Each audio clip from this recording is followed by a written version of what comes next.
দাদা এবার কি দেখাবে? এবার চলে আসো স্লাইস করা কিনবে। হ্যাঁ কিউই, হ্যাঁ দেখুন।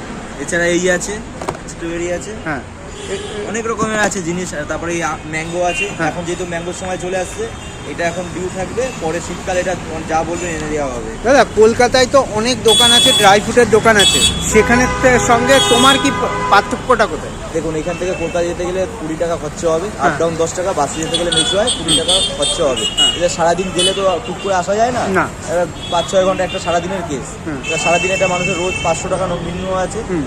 তা সেই চিন্তা ভাবনা করে আমি এখানে বসেই পেয়ে যাবে সেই লাভে। সেই লাভ। এটা কি তেঁতুল? এটা মিষ্টি তেঁতুল আছে, মিষ্টি অনেকে তেঁতুল। মিষ্টি তেঁতুল খেতে চায়। এটার দাম কত? এটা 150 টাকা দাম পড়ে। কতটা থাকে? এটা 250 গ্রাম আছে। 250 গ্রাম থাকে। এই তেঁতুলটা কি লাল কালার হয় একটু না? হ্যাঁ একটু লাল হয়, কিন্তু এর ভিতরে দারুণ মিষ্টি খেতে লাগে। মিষ্টি খেতে, মিষ্টি খেতে লাগে। দেখুন এছাড়া এইসা আছে। দেখুন কি কি দেখাচ্ছে দাদা। আমার এখানে ক্যানবেরি হবে, ব্লুবেরি হবে, স্ট্রবেরি হবে, সব আছে। এই ধরনের যত প্রোডাক্ট লাগবে সব আমাকে বলবেন। মানে আমি ড্রাই রেখে দেওয়া হবে। ফ্রুটের সব রকম সমস্ত কিছু আইটেম তোমার কাছে পাবে, তাই তো? হ্যাঁ। দেখুন এছাড়া সল্টেড